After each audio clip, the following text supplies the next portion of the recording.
નમસ્કાર વિદ્યાર્થી મિત્રો, આપ સૌનું હાર્દિક સ્વાગત છે.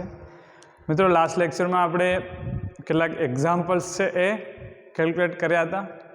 આજના લેક્ચરમાં આપણે મિત્રો વિદ્યુત ક્ષેત્ર વિશે છે વાત કરવાના છીએ. અગાઉના લેક્ચર્સમાં આપણે શીખ્યા વિદ્યુત ભાર એટલે શું. વિદ્યુત ભાર વિશેની છે આપણે વાતો કરી છે, ચર્ચા કરી છે. કુલમના નિયમ વિશે ચર્ચા કરી છે.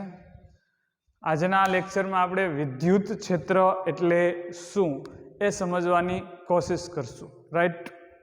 તો વિદ્યુત ક્ષેત્ર એટલે શું આ સમજવા માટે આપણે એક એક્ઝામ્પલની મદદ લેશું, એક ઉદાહરણ લેશું. સિમ્પલ.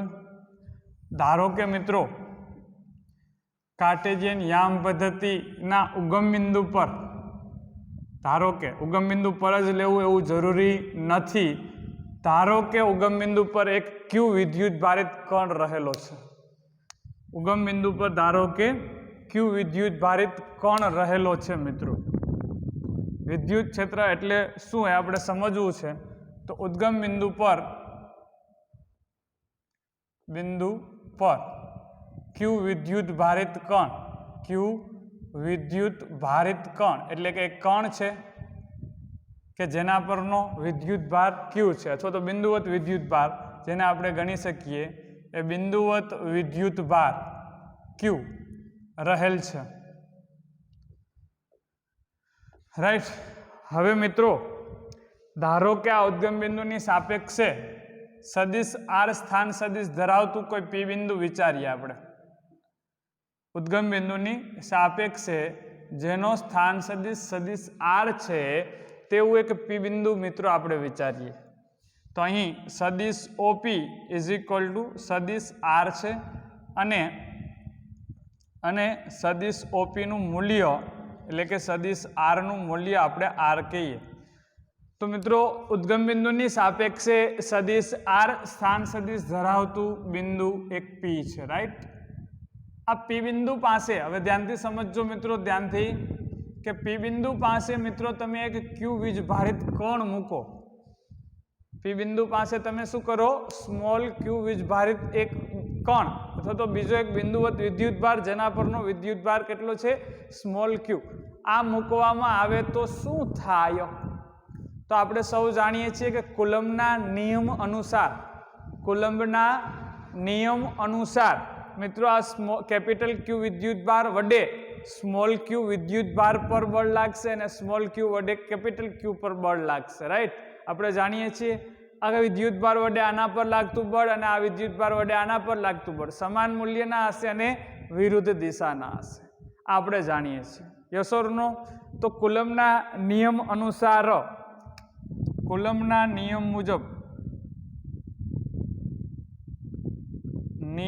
મુજબ કેપિટલ ક્યુ વિદ્યુત ભાર વડે સ્મોલ ક્યુ વિદ્યુત ભાર પર લાગતું વિદ્યુત બળ એનું માત્ર આપણે મૂલ્ય લખીએ તો કુલમ્બના નિયમ અનુસાર આ વિદ્યુત બળનું મૂલ્ય તમે સૌ જાણો છો શું થશે?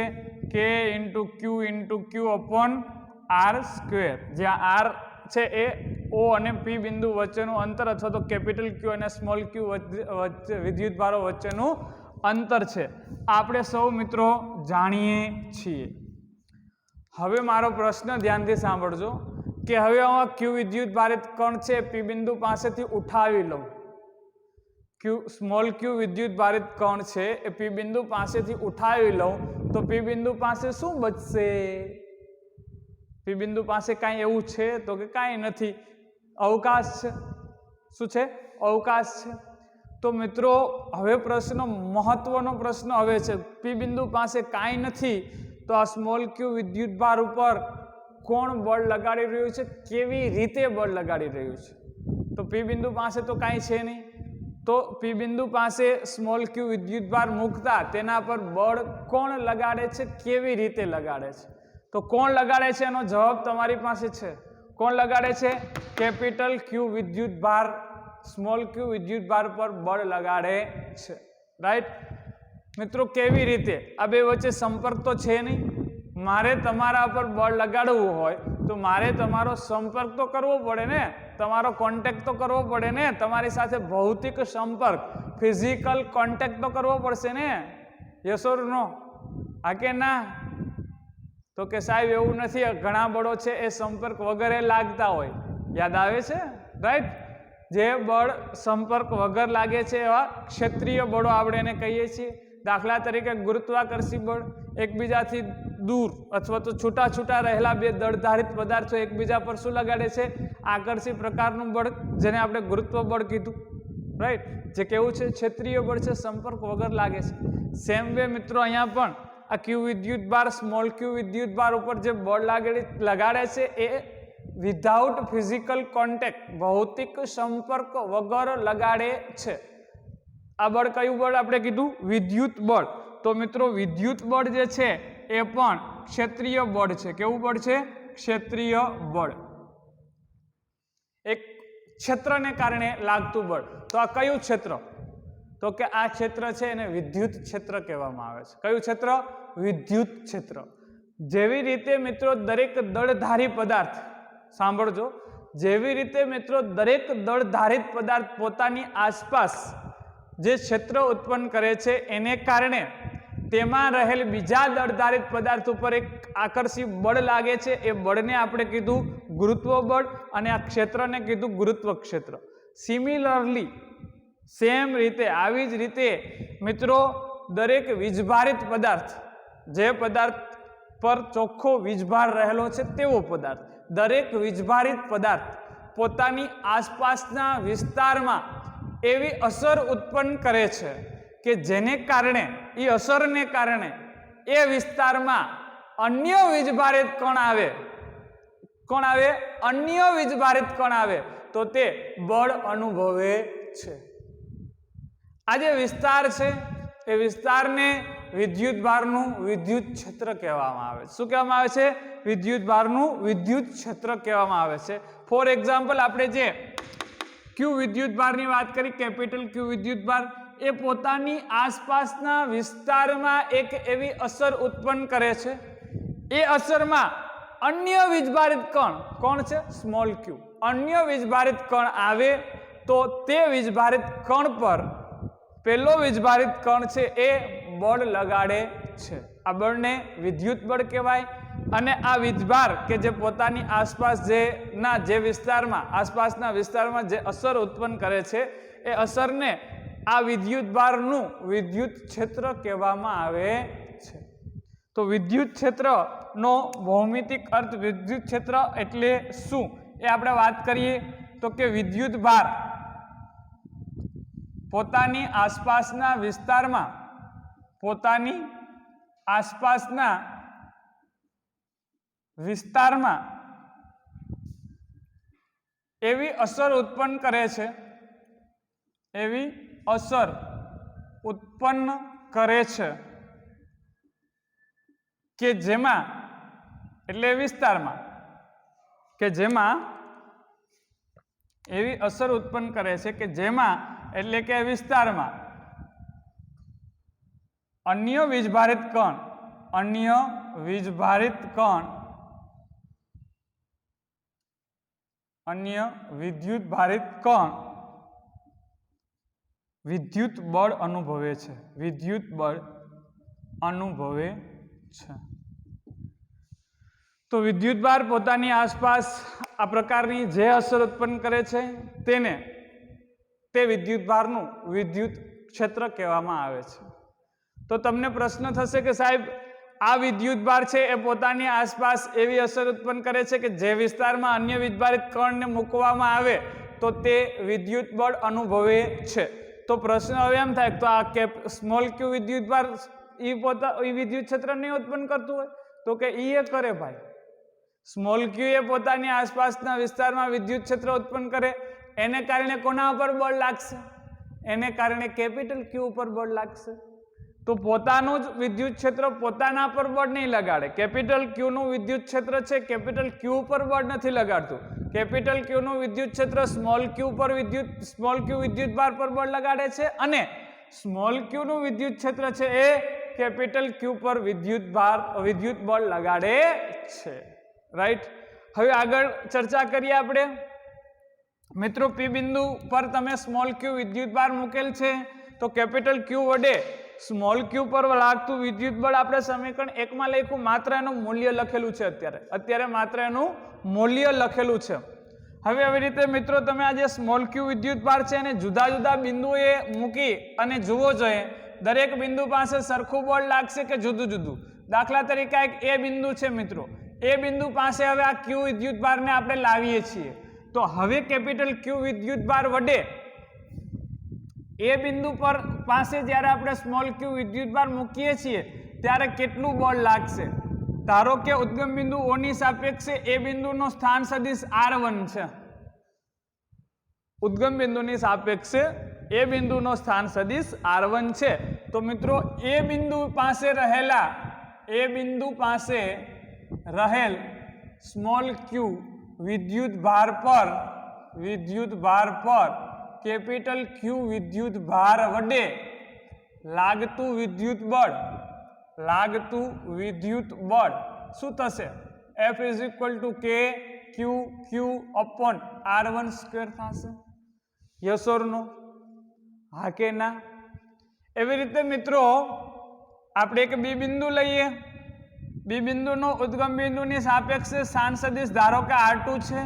બી બિંદુ પાસે આપણે એક સ્મોલ ક્યુ વિદ્યુત ભાર મૂકીએ તો મિત્રો બી બિંદુ પાસે રહેલ સ્મોલ ક્યુ વિદ્યુત ભાર પર કેપિટલ ક્યુ વિદ્યુત ભાર વડે લાગતું બળ અને આપણે F1 નામ આપીએ અને F2 નામ આપીએ તો શું થશે? KQ/R2², right. તો મારો કહેવાનો મતલબ એમ છે, સાંભળજો હવે, મારો કહેવાનો અર્થ એમ છે કે આ કેપિટલ ક્યુ વિદ્યુત ભાર તો પોતાની નિશ્ચિત સ્થાને છે, એની આસપાસના જુદા જુદા બિંદુઓ પાસે, દાખલા તરીકે એ છે, બી છે, પી છે, આવા જુદા જુદા બિંદુઓ પાસે આપણે સ્મોલ ક્યુ વિદ્યુત ભાર મૂકીએ છીએ તો દરેક વખતે તેના પર આ સ્મોલ ક્યુ વિદ્યુત ભાર પર લાગતું બળ એક સરખું છે કે જુદું જુદું? સમાન છે કે જુદું? જો પી બિંદુ પાસે સ્મોલ ક્યુ વિદ્યુત ભાર મૂકીએ ત્યારે તેના પર લાગતું બળ સમીકરણ 1 માં છે, એ બિંદુ પાસે સ્મોલ ક્યુ વિદ્યુત ભાર મૂકીએ ત્યારે તેના પર લાગતું બળ સમીકરણ 2 માં છે, અને બી બિંદુ પાસે આપણે સ્મોલ ક્યુ વિદ્યુત ભાર મૂકીએ ત્યારે તેના પર લાગતું બળ સમીકરણ 3 માં છે। તો સમીકરણ 1, 2 અને 3 તમે જુઓ તો તમને ખ્યાલ આવશે કે એ બિંદુ પાસે, બી બિંદુ પાસે અને પી બિંદુ પાસે રહેલ સ્મોલ ક્યુ વિદ્યુત ભાર પર આ કેપિટલ ક્યુ વિદ્યુત ભાર વડે લાગતું બળ સમાન નથી। કેવું છે? જુદું જુદું છે। કેવું છે? જુદું જુદું છે। ખ્યાલ આવે છે? યસ ઓર નો? હા। જો R1 અને R2 આ બધા સરખા હોય, એ બધા સરખા ક્યારે થાય? તો કે તમે ક્યુ ને કેન્દ્ર તરીકે લઈ અને એક R ત્રિજ્યાનો ગોળો વિચારો તો આ ગોળાની સપાટી પરનું દરેક બિંદુ કેપિટલ ક્યુ વિદ્યુત ભારથી સરખા અંતરે થાય અને તો આ ગોળાની સપાટી પરના દરેક બિંદુ પાસે રહેલ સ્મોલ ક્યુ વિદ્યુત ભાર પર લાગતું બળ સરખું થાય। યસ ઓર નો? પણ અહીંયા તમે જોઈ શકો છો કે એ બિંદુ, બી બિંદુ અને પી બિંદુનું કેપિટલ ક્યુ થી અંતર છે એ સરખું નથી, તો એ, બી, પી જેવા બિંદુઓ પાસે રહેલ સ્મોલ ક્યુ વિદ્યુત ભાર પર કેપિટલ ક્યુ વડે લાગતું બળ છે એ જુદું જુદું છે। આનો મતલબ શું? આનો મતલબ એવો થાય, આપણે શું કીધું હતું? વિદ્યુત ક્ષેત્ર શું? વિદ્યુત ભાર પોતાની આસપાસના વિસ્તારમાં એવી અસર ઉત્પન્ન કરે છે કે જેમાં અન્ય વીજભારિત કણ છે એ વિદ્યુત બળ અનુભવે છે। આ વિસ્તારને તે વિદ્યુત ભારનું વિદ્યુત ક્ષેત્ર કહેવામાં આવે છે। તો હવે ધ્યાનથી સાંભળજો મિત્રો કે તો એનો મતલબ એવો થાય કે ક્યુ વિદ્યુત ભાર વડે ઉદ્ભવતું વિદ્યુત ક્ષેત્ર એની તીવ્રતા પી બિંદુ પાસે જુદી છે, એ બિંદુ પાસે જુદી છે, બી બિંદુ પાસે જુદી છે। આ વિદ્યુત ક્ષેત્રની તીવ્રતા બધા બિંદુઓ પાસે સરખી નથી, એ પાસે સરખી નથી, બી પાસે સરખી નથી, પી પાસે સરખી નથી। જો એ ત્રણેય બિંદુઓ દાખલા તરીકે A, B અને P આ ત્રણ બિંદુ છે, એ ત્રણેય બિંદુ પાસે જો Q ના વિદ્યુત ક્ષેત્રની તીવ્રતા સરખી હોય તો ત્રણેય બિંદુ પાસે રહેલ સ્મોલ q વિદ્યુતભાર પર લાગતું બળ કેવું મળવું જોઈતું હતું? સરખું મળવું જોઈતું હતું, પરંતુ સરખું મળતું નથી. એનો મતલબ કે કેપિટલ Q વિદ્યુતભાર વડે ઉદ્ભવતું વિદ્યુત ક્ષેત્ર છે એ A, B, P જેવા બિંદુઓ પાસે એક સરખું નથી. કેવું છે? જુદું જુદું. તો વિદ્યુત ક્ષેત્રની તીવ્રતા છે એની એ વ્યાખ્યાયિત કરવામાં આવેલ છે. તો વિદ્યુત ક્ષેત્રની તીવ્રતા આપેલ બિંદુએ એની વ્યાખ્યા શું છે? તો કે વિદ્યુત ક્ષેત્રની તીવ્રતા, તો આપણે કીધું એમ કે ભાઈ બિંદુવત વિદ્યુતભાર વડે દરેક બિંદુ પાસે વિદ્યુત ક્ષેત્રની તીવ્રતા એક સરખી મળતી નથી. અહીંયા તમને સમીકરણ 1, 2 અને 3 વડે મેં દર્શાવ્યું કે એ બિંદુ પાસે Q વિદ્યુતભાર મૂકીએ, બી બિંદુ પાસે Q વિદ્યુતભાર મૂકીએ અને પી બિંદુ પાસે Q વિદ્યુતભાર મૂકીએ તો બધી જગ્યાએ Q વિદ્યુતભાર ઉપર એક સરખું બળ લાગતું નથી. તો એનો મતલબ કે Q વિદ્યુતભાર વડે ઉદ્ભવતું વિદ્યુત ક્ષેત્ર એની તીવ્રતા એ બિંદુ પાસે જુદી છે, બી બિંદુ પાસે જુદી છે, પી બિંદુ પાસે જુદી છે. બધા બિંદુઓ પાસે એની Q વિદ્યુતભાર વડે ઉદ્ભવતા વિદ્યુત ક્ષેત્રની તીવ્રતા બધા બિંદુઓ એક સરખી નથી મળતી. તો વિદ્યુત ક્ષેત્રની તીવ્રતા આપણે વ્યાખ્યાયિત કરીએ તો કે વિદ્યુત ક્ષેત્રમાં ના આપેલ બિંદુએ એકમ વિદ્યુતભાર દીઠ લાગતા વિદ્યુત બળને તે બિંદુએ વિદ્યુત ક્ષેત્રની તીવ્રતા કહે છે. વિદ્યુત ક્ષેત્રની તીવ્રતા કહે છે. ધ્યાનથી સમજો કે આપેલ બિંદુએ દાખલા તરીકે આ કેપિટલ Q વિદ્યુતભાર છે, યસ ઓર નો? તો કે યસ. એ પોતાની આસપાસના વિસ્તારમાં શું કરે છે? એક પ્રકારનું ક્ષેત્ર ઉત્પન્ન કરે છે, એક પ્રકારની એવી અસર ઉત્પન્ન કરે છે કે જે અસરને કારણે તેમાં અન્ય વીજભારિત કણ આવે તો તેના પર વિદ્યુત બળ લાગે છે. આ અસર જે છે, આ વિદ્યુત ક્ષેત્ર જે છે એ મિત્રો દરેક જગ્યાએ એક સરખું નથી, કારણ કે આપણે બતાવ્યું કે દરેક બિંદુઓ પાસે સરખો વિદ્યુતભાર Q જેટલો મૂકીએ તો જુદું જુદું બળ લાગે છે. એનો મતલબ કે જુદા જુદા બિંદુઓ પાસે વિદ્યુત ક્ષેત્રની તીવ્રતા જુદી જુદી મળે છે. તો વિદ્યુત ક્ષેત્રની તીવ્રતા છે એ વ્યાખ્યાયિત કેવી રીતે કરવામાં આવેલ છે? તો કે આપેલ બિંદુએ દાખલા તરીકે મિત્રો ધારો કે હું તમને એમ કહું સી બિંદુ પાસે કેપિટલ Q વિદ્યુતભાર વડે ઉદ્ભવતા વિદ્યુત ક્ષેત્રની તીવ્રતા એટલે શું?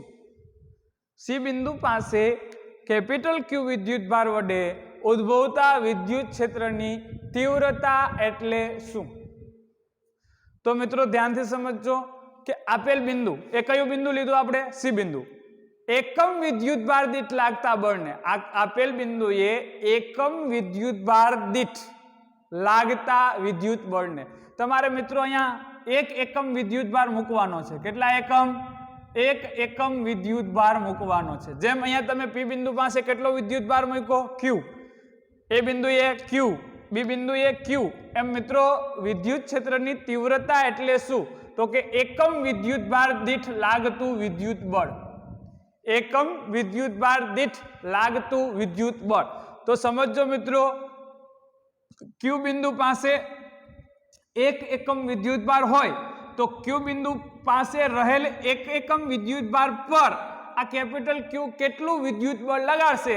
જેટલું લગાડશે એ વિદ્યુત બળને કેપિટલ Q વડે સી બિંદુ પાસે મળતી વિદ્યુત ક્ષેત્રની તીવ્રતા કહેવાય.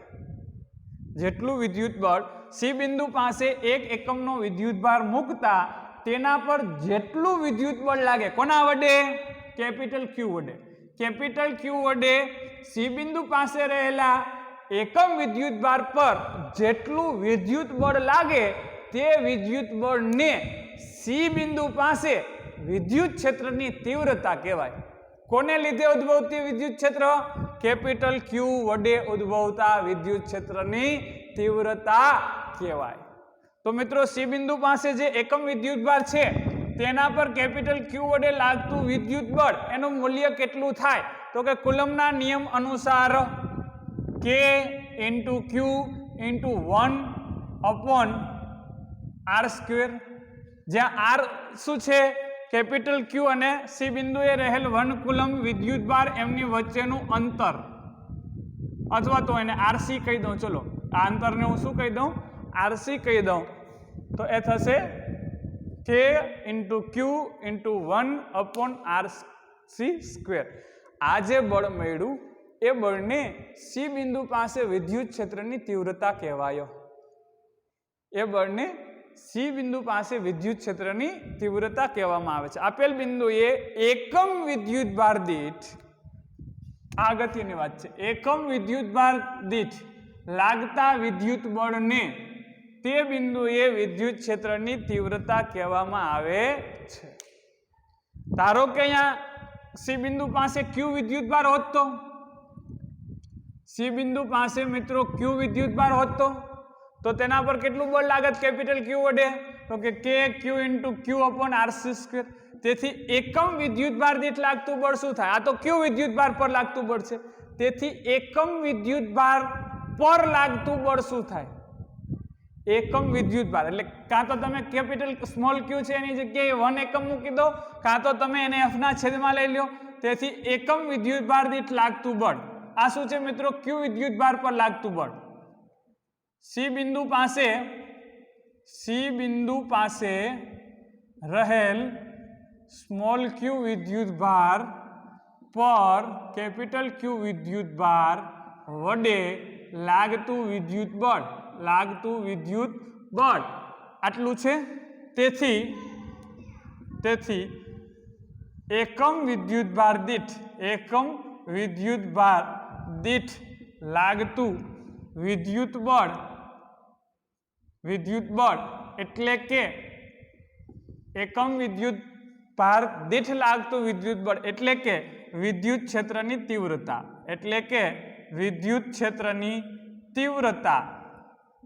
ક્ષેત્રની તીવ્રતા માટેની સંજ્ઞા છે E. વિદ્યુત ક્ષેત્રની તીવ્રતા દર્શાવવા માટેની સંજ્ઞા છે E. તો તેથી એકમ વિદ્યુતભાર દીઠ લાગતું બળ એટલે કે વિદ્યુત ક્ષેત્રની તીવ્રતા શું થશે? F/Q. સમીકરણ નંબર જે આવતું હોય 4 પરથી મિત્રો F/Q તમે કરો એટલે શું થાય? KQ/RC². અને આપીએ સમીકરણ નંબર 5. તો મિત્રો આ સી બિંદુ પાસે વિદ્યુત ક્ષેત્રની તીવ્રતા છે. કોને કારણે? કેપિટલ ક્યુ વિદ્યુતભારને કારણે સી બિંદુ પાસે મળતા વિદ્યુત ક્ષેત્રની તીવ્રતા છે. ખ્યાલ આવે છે બધાને? યસ ઓર નો? આવી રીતે મિત્રો ડી બિંદુ પાસે વિદ્યુત ક્ષેત્રની તીવ્રતા શું થાય? ડી બિંદુ પાસે વિદ્યુત ક્ષેત્રની તીવ્રતા ધારો કે ડી બિંદુ તમારું ક્યુ વિદ્યુતભાર કણ ક્યાં મૂકેલું છે? ઉદ્ગમ બિંદુએ. તો ડી બિંદુ ક્યાં છે? તો કે ધારો કે ડી બિંદુ આકૃતિમાં દર્શાવ્યા અનુસાર આરડી જેટલા અંતરે છે. કેટલા અંતરે છે? ઉદ્ગમ બિંદુથી આરડી અંતરે આવેલા ડી બિંદુ પાસે વિદ્યુત ક્ષેત્રની તીવ્રતા ED તમારે લખવું હોય તો શું થશે? KQ/RD². KQ/RD² એટલે આનો મતલબ શું થાય મિત્રો? આનો મતલબ શું થાય કે ડી બિંદુ પાસે રહેલ એકમ વિદ્યુતભાર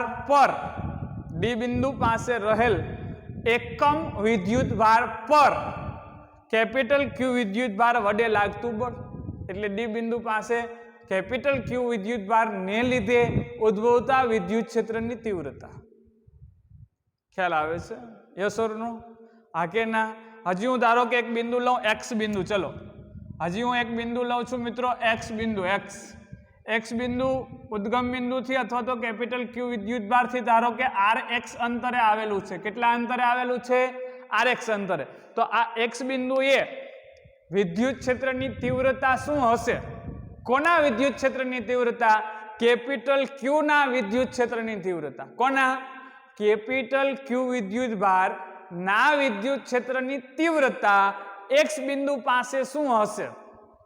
તો એનો મતલબ શું મિત્રો કે x બિંદુ પાસે એકમ વિદ્યુતભાર તમે મૂકો, x બિંદુ પાસે તમે એકમ વિદ્યુતભાર મૂકો, આ એકમ વિદ્યુતભાર પર કેપિટલ Q વિદ્યુતભાર વડે લાગતું વિદ્યુત બળ એટલે x બિંદુ પાસે વિદ્યુત ક્ષેત્રની તીવ્રતા. તો x બિંદુ પાસે વિદ્યુત ક્ષેત્રની તીવ્રતા Ex થી આપણે દર્શાવશું તો શું થશે તો કે kq/rx², kq/rx², એટલે કે x બિંદુ પાસે રહેલ એકમ વિદ્યુતભાર પર લાગતું વિદ્યુત બળ. ખ્યાલ આવ્યો? તો વિદ્યુત ક્ષેત્રનો SI એકમ શું થશે મિત્રો? વિદ્યુત ક્ષેત્રની તીવ્રતાનો SI એકમ તમે જુઓ, આ શું છે? બળ. આ શું છે? વિદ્યુતભાર. તો બળનો SI એકમ ન્યૂટન, વિદ્યુતભારનો SI એકમ કુલમ. તો વિદ્યુત ક્ષેત્રની તીવ્રતાનો SI એકમ થશે ન્યૂટન પર કુલમ. વિદ્યુતભાર, વિદ્યુત ક્ષેત્રની તીવ્રતા શું છે? એકમ વિદ્યુતભાર દીઠ લાગતું વિદ્યુત બળ અથવા તો એકમ વિદ્યુતભાર પર લાગતું વિદ્યુત બળ. એકમ વિદ્યુતભાર પર લાગતું વિદ્યુત બળ એટલે કે વિદ્યુત બળ છે પરંતુ એકમ વિદ્યુતભાર દીઠ લાગતું બળ છે એટલે એનો SI એકમ શું થશે? ન્યૂટન પર કુલમ. ન્યૂટન પર કુલમ. ખ્યાલ આવે છે? યસ ઓર નો? હજી એક એક્ઝામ્પલ લઈએ આપણે. દાખલા તરીકે મિત્રો અહીંયા ધારો કે વાય બિંદુ છે. ચલો વાય બિંદુ, વાય બિંદુ છે, ત્યાં વિદ્યુત ક્ષેત્રની તીવ્રતા હું તમને આપી દઉં. વિદ્યુત ક્ષેત્રની તીવ્રતા કે વાય બિંદુ પાસે કેપિટલ Q વિદ્યુતભારને કારણે ઉદ્ભવતા વિદ્યુત ક્ષેત્રની તીવ્રતા છે એ ધારો કે 50 ન્યૂટન પર કુલમ છે. 50 ન્યૂટન પર કુલમ જેટલું વિદ્યુત ક્ષેત્ર વાય બિંદુ પાસે છે, 50 ન્યૂટન પર કુલમ જેટલી વિદ્યુત ક્ષેત્રની તીવ્રતા વાય બિંદુ પાસે છે. ઓકે, વાય બિંદુ પાસે આટલા 50 ન્યૂટન પર કુલમ જેટલી વિદ્યુત ક્ષેત્રની તીવ્રતા તમને જે મળે છે એ કોના દ્વારા મળે છે? કેપિટલ Q વિદ્યુતભાર દ્વારા. હવે પ્રશ્ન સાંભળજો કે વાય બિંદુ પાસે જો હું 2 કુલમનો વિદ્યુતભાર મૂકું, વાય બિંદુ પાસે 2 કુલમનો વિદ્યુતભાર મૂકું તો આ 2 કુલમના વિદ્યુતભાર પર વિદ્યુત બળ કેટલું લાગે? 2 કુલમના વિદ્યુતભાર પર કેટલું વિદ્યુત બળ લાગશે? તો મિત્રો તમે જો વાય બિંદુ પાસે વિદ્યુત ક્ષેત્રની તીવ્રતા કેટલી છે? 50 ન્યૂટન પર કુલમ એટલે કે 1 કુલમ દીઠ 50 ન્યૂટન લાગે. તો 2 કુલમ ઉપર કેટલું લાગે? 100 ન્યૂટન. તો સિમ્પલી સમીકરણ નંબર 5 પરથી તમે લખી શકો મિત્રો વિદ્યુત બળ તો કે F બરાબર વિદ્યુત ક્ષેત્રની તીવ્રતા ગુણ્યા બાહ્ય વિદ્યુતભાર. વિદ્યુત ક્ષેત્રની તીવ્રતા ગુણ્યા તે બિંદુ પાસે રહેલ વિદ્યુતભાર. વિદ્યુત ક્ષેત્રની તીવ્રતા ગુણ્યા તે બિંદુ પાસે રહેલ વિદ્યુતભાર. વિદ્યુત ક્ષેત્રની તીવ્રતા કેટલી છે? 50 ન્યૂટન પર કુલમ. તમે વાય બિંદુ પાસે કેટલો વિદ્યુતભાર મૂકો છો? 2 કુલમ. એટલે આન્સર આવશે કેટલો? 100 ન્યૂટન. રાઈટ. તો કોઈ બિંદુ પાસે તમને વિદ્યુત ક્ષેત્રની તીવ્રતા આપી દીધી હોય અને તમને એમ કહેવામાં આવે કે આ બિંદુ પાસે હવે આટલો વિદ્યુતભાર મૂકવામાં આવે તો તેના પર કેટલું બળ લાગશે? તો તમે F = E × Q ઇક્વેશનનો યુઝ કરી અને આન્સર છે એ મેળવી શકો છો. રાઈટ. હવે મિત્રો આગળ વાત કરીએ આપણે કે વિદ્યુત ક્ષેત્રની તીવ્રતા. હું જનરલ ઇક્વેશન એક આપણે લખી દઈએ કે ભાઈ Q વિદ્યુતભારને લીધે, Q બિંદુવત વિદ્યુતભાર Q ને લીધે, કોને લીધે? બિંદુવત વિદ્યુતભાર Q ને લીધે તેનાથી એટલે કોનાથી? આ Q વિદ્યુતભારથી. તેનાથી સદિશ R સ્થાન સદિશ ધરાવતા, સદિશ R સ્થાન સદિશ ધરાવતા P બિંદુએ વિદ્યુત ક્ષેત્રની તીવ્રતા, વિદ્યુત ક્ષેત્રની તીવ્રતા.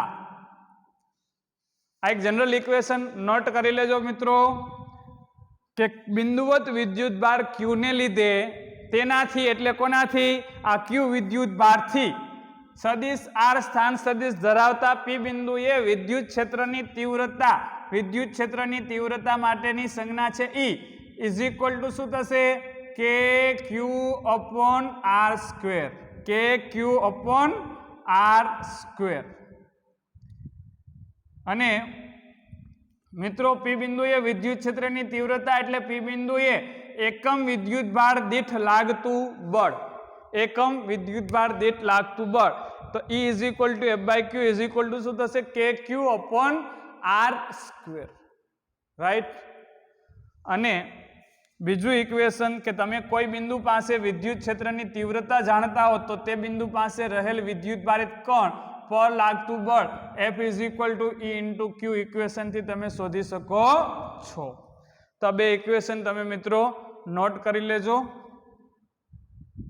આગળ આપણે હાલતા ને ચાલતા આ ઇક્વેશનનો ઉપયોગ છે કરવાનો થશે હવે અગત્યની વાત કરીએ બીજી કે મિત્રો આમાં તમે જુઓ તો F એટલે બળ એટલે સદિશ રાશિ છે Q એટલે વિદ્યુત ભાર અદિશ રાશિ છે તો મિત્રો વિદ્યુત ક્ષેત્ર E શું થશે સદિશ રાશિ થશે આ સદિશ આની ખબર નથી વિદ્યુત ક્ષેત્રની Q ખબર છે કેવી છે અદિશ તો મિત્રો આ સદિશ છે તો આ પણ સદિશ થાય તો મિત્રો વિદ્યુત ક્ષેત્ર એ સદિશ રાશિ છે વિદ્યુત ક્ષેત્ર એ સદિશ રાશિ છે તો હવે પ્રશ્ન આવે સદિશ રાશિ હોય તો દિશાનો અત્યાર સુધી આપણે મૂલ્યની જ વાત કરી તો હવે પ્રશ્ન આવ્યો દિશાનો તો વિદ્યુત ક્ષેત્રની દિશા કઈ લેવી તો વિદ્યુત ક્ષેત્રની દિશા મેળવવા માટે મિત્રો જુઓ ધન વિદ્યુત ભાર હોય ધન વિદ્યુત ભાર તો F અને E બે એક જ દિશાના થાય ઋણ વિદ્યુત ભાર હોય તો F અને E વિરુદ્ધ દિશાના થાય આ તમને ખબર છે સદિશોના નિયમોમાં દાખલા તરીકે હું આવું લખું મિત્રો સાંભળજો દાખલા તરીકે હું આવું લખું સદિશ A બરાબર સદિશ B તો આનો મતલબ શું થાય તમે સૌ જાણતા હશો કે સદિશ A નું મૂલ્ય અને સદિશ B નું મૂલ્ય સરખું છે ને દિશા એ સરખી છે વેરી ગુડ હવે હું આવું લખું સદિશ A બરાબર K સદિશ B જ્યાં K કોઈ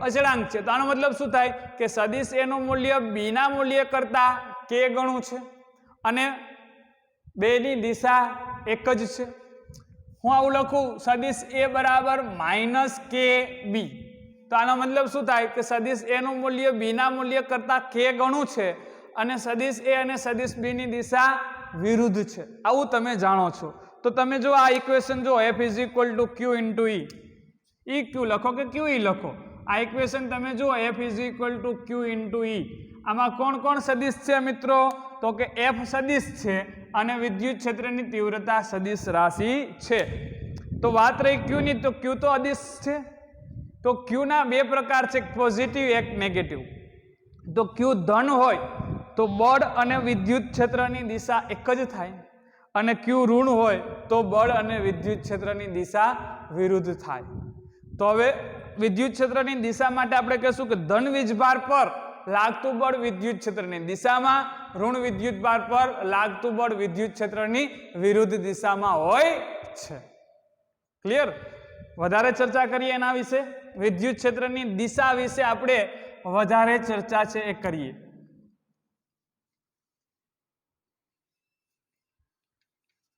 વિદ્યુત ક્ષેત્રની દિશા કઈ રીતે નક્કી કરવી તો આપણે હમણાં કીધું એમ કે ધન વિદ્યુતભારિત કણ ઉપર લાગતું બળ છે એ વિદ્યુત ક્ષેત્રની દિશામાં થશે જ્યારે ઋણ વિદ્યુતભારિત કણ ઉપર લાગતું બળ એ વિદ્યુત ક્ષેત્રની વિરુદ્ધ દિશામાં થશે તો દાખલા તરીકે મિત્રો આ એક ધન વીજભારિત કણ છે ફોર એક્ઝામ્પલ આ એક ધન વીજભારિત કણ છે આ પોતાની આસપાસમાં શું ઉત્પન્ન કરે છે વિદ્યુત ક્ષેત્ર આ વિદ્યુત ક્ષેત્રમાં મિત્રો બીજો વીજભારિત કણ મૂકવામાં આવે મિત્રો આને સ્ત્રોત વિદ્યુત ભાર કહેશું આને શું કહેશું સ્ત્રોત વિદ્યુત ભાર અને આને આપણે કહેશું પરીક્ષણ વિદ્યુત ભાર આને આપણે કહેશું પરીક્ષણ વિદ્યુત ભાર આ વિદ્યુત ક્ષેત્રનો સ્ત્રોત છે આ સ્મોલ ક્યુ પણ વિદ્યુત ક્ષેત્ર ઉત્પન્ન કરે પણ એનું વિદ્યુત ક્ષેત્ર આ પરીક્ષણ વિદ્યુત ભાર અતિ સૂક્ષ્મ છે કે એનું જે વિદ્યુત ક્ષેત્ર ઉદ્ભવે છે એ મિત્રો કેપિટલ ક્યુ ના વિદ્યુત ક્ષેત્રમાં ખાસ અસર કરતું નથી તો આ જે અગાઉની જે ચર્ચા કરી એમાં પણ મિત્રો પરીક્ષણ વિદ્યુતભાર છે અતિ સૂક્ષ્મ લેવામાં આવે છે હવે સાંભળજો વિદ્યુત ક્ષેત્રની દિશા નક્કી કરવી છે. કોના વડે ઉદ્ભવતા વિદ્યુત ક્ષેત્રની દિશા? કેપિટલ ક્યુ કે જે ધન વીજભાર છે એ ધન વીજભારને લીધે ઉદ્ભવતા વિદ્યુત ક્ષેત્રની દિશા નક્કી કરવી છે. દિશા નક્કી કરવી છે. તો મિત્રો વિદ્યુત ક્ષેત્રની દિશા શું થશે? તો કે F ની દિશામાં ધન વીજભાર માટે અને F ની વિરુદ્ધ દિશામાં ઋણ વીજભાર માટે. તો અત્યારે આ વીજભાર કેવો છે મિત્રો? આપણે અહીંયા લીધેલ વીજભાર ધન વીજભાર છે. આના વડે ઉદ્ભવતા વિદ્યુત ક્ષેત્રની દિશા વિશે વાત કરવી છે મિત્રો. અહીંયા આપણે જે વીજભાર મૂકેલ છે એ ધન વીજભાર હોય. સાંભળજો. અહીંયા મૂકેલ વીજભાર ધન વીજભાર હોય તો હવે સાંભળો કે આ કેપિટલ ક્યુ વિદ્યુતભાર સ્મોલ ક્યુ વિદ્યુતભાર ઉપર કેવું બળ લગાડે? અપાકર્ષી. કેવું બળ લગાડે? અપાકર્ષી. આ બંનેને જોડતી રેખા પર અપાકર્ષી બળ લાગે. હવે ધ્યાનથી જોજો ભાઈ, કોઈ ના જતા. અપાકર્ષી બળ એટલે આ બાજુ ને, કેપિટલ ક્યુ સ્મોલ ક્યુ પર વિદ્યુત આ બાજુ બળ લગાડશે ને એટલે અપાકર્ષી કહેવાય ને. અરે સાહેબ એ અપાકર્ષી નો કહેવાય. તો શું કહેવાય? તો કે આ બાજુ બળ લાગવું જોઈએ. આ બાજુ બળ લાગશે તો અપાકર્ષી કહેવાય કે ના કહેવાય? તો કે કહેવાય. તો આ બળ જે છે કેપિટલ ક્યુ પર સ્મોલ ક્યુ વિદ્યુતભાર ઉપર જે બળ લાગે છે, સ્મોલ ક્યુ વિદ્યુતભાર કેવો વિદ્યુતભાર છે? ધન વીજભાર માટે જે બળની જે દિશા હોય એ જ બાહ્ય વિદ્યુત ક્ષેત્રની દિશા થાય. આ બાહ્ય વિદ્યુત ક્ષેત્ર છે. આ ઈ છે એ બાહ્ય વિદ્યુત ક્ષેત્ર છે. બાહ્ય વિદ્યુત ક્ષેત્ર એટલે શું? તો કે ઈ સ્મોલ ક્યુ નું વિદ્યુત ક્ષેત્ર નથી. આ ઈ વિદ્યુત ક્ષેત્ર છે જે કોના પર બળ લગાડે છે? સ્મોલ ક્યુ ઉપર. તો આ ઈ વિદ્યુત ક્ષેત્ર છે, ઈ વિદ્યુત ક્ષેત્ર એ સ્મોલ ક્યુ નું નથી. એ કોનું છે? કેપિટલ ક્યુ નું વિદ્યુત ક્ષેત્ર છે. કોનું? કેપિટલ ક્યુ નું વિદ્યુત ક્ષેત્ર છે. કેપિટલ ક્યુ નું વિદ્યુત ક્ષેત્ર. કોનું વિદ્યુત ક્ષેત્ર? કેપિટલ ક્યુ નું વિદ્યુત ક્ષેત્ર. કોના પર બળ લગાડે છે? સ્મોલ ક્યુ પર. એટલે સ્મોલ ક્યુ માટે આ ઈ વિદ્યુત ક્ષેત્ર છે એ બાહ્ય વિદ્યુત ક્ષેત્ર કહેવાય. બીજાનું છે, મારું નથી. કોનું છે? બીજાનું છે. રાઈટ. તો અહીંયા હું કેપિટલ પ્લસ ક્યુ વિદ્યુતભાર મૂકું તો એના પર આ દિશામાં દાખલા તરીકે બિંદુ આપણે નામ આપીએ. આ બિંદુને ઓ બિંદુ કહું અને પી બિંદુ કહું. તો મિત્રો એફ જે બળ છે એફ બળ એ કઈ દિશામાં લાગશે? ઓ થી પી ની દિશામાં. ઓ થી પી ની દિશામાં તેના પર બળ લાગશે. સમજાય? યસ ઓર નો? તો જે દિશામાં બળ લાગે તે દિશામાં બાહ્ય વિદ્યુત ક્ષેત્રની દિશા. મતલબ કેપિટલ ક્યુ નું જે વિદ્યુત ક્ષેત્ર પી બિંદુ પાસે છે તેની દિશા ઓપી દિશામાં છે. તેની દિશા ઓપી દિશામાં. હવે હું ધારો કે અહીંયા એક એ બિંદુ મૂકું. જોજો અહીંયા એ બિંદુ મૂકું. અહીંયા એક ધન વીજભાર મૂકું છું. અહીંયા શું મૂકું છું? ધન વીજભાર. તો કેપિટલ ક્યુ વિદ્યુતભાર વડે એ બિંદુ પાસે મૂકેલા ધન વીજભાર ઉપર બળ લાગશે. આ ધન વીજભાર ઉપર કોણ બળ લગાડશે? તો કે કેપિટલ ક્યુ નું વિદ્યુત ક્ષેત્ર. કોનું વિદ્યુત ક્ષેત્ર? કેપિટલ ક્યુ નું વિદ્યુત ક્ષેત્ર. કેપિટલ ક્યુ નું વિદ્યુત ક્ષેત્ર સ્મોલ ક્યુ વિદ્યુતભાર માટે શું કહેવાશે? બાહ્ય વિદ્યુત ક્ષેત્ર. કઈ દિશામાં બળ લાગે? બોલો ફટોફટ. તો કે આ એ ધન. તો બળ અપાકર્ષી. અપાકર્ષી બળ લાગે તો એ બળની દિશા શું થાય? ઓ એ દિશામાં. ઓ એ દિશામાં. ઓ એ દિશામાં. તો મિત્રો ધન વીજભાર ઉપર જે બાજુ બળ લાગે તે બાજુ આ બાહ્ય વિદ્યુત ક્ષેત્રની દિશા થશે. ધન વીજભાર ઉપર જે દિશામાં બળ લાગે તે દિશામાં મિત્રો બાહ્ય વિદ્યુત ક્ષેત્રની દિશા થાય. અને ઋણ વીજભાર ઉપર જે બળ લાગે એના કરતા વિરુદ્ધ દિશામાં. તો એનું એક ઉદાહરણ લઉં. દાખલા તરીકે મિત્રો અહીંયા બી બિંદુ છે, ત્યાં હું માઇનસ ક્યુ વિદ્યુતભાર મૂકું. માઇનસ ક્યુ. તો મિત્રો કેપિટલ ક્યુ વડે આ માઇનસ ક્યુ વિદ્યુતભાર પર કઈ બાજુ બળ લાગે? તો કે આકર્ષી બળ એટલે અંદરની બાજુ લાગે. એટલે કે બળ કઈ દિશામાં થશે? BO દિશામાં. કઈ દિશામાં? BO. વિદ્યુતભાર કેવો છે? ઋણ વિદ્યુતભાર માટે બાહ્ય વિદ્યુત ક્ષેત્ર છે બળની વિરુદ્ધ દિશામાં થાય. બળની વિરુદ્ધ દિશામાં. મેં સમજાવ્યું તમને અહીંયા કે ક્યુ ધન તો એફ અને ઈ બે એક જ દિશામાં, ક્યુ ઋણ તો એફ અને ઈ વિરુદ્ધ દિશામાં. તો ઋણ વીજભાર માટે બાહ્ય વિદ્યુત ક્ષેત્ર છે એ બાહ્ય બળની દિશામાં આ એફ બળ લાગે એના કરતાં વિરુદ્ધ દિશામાં થશે. એટલે એના માટે વિદ્યુત ક્ષેત્ર છે એ શું થશે? ઓ બી દિશામાં. કઈ દિશામાં? ઓ થી બી ની દિશામાં. મિત્રો, વિદ્યુત ક્ષેત્રની દિશા વિશે વધારે ચર્ચા નેક્સ્ટ લેક્ચરમાં કરશું. Thank you.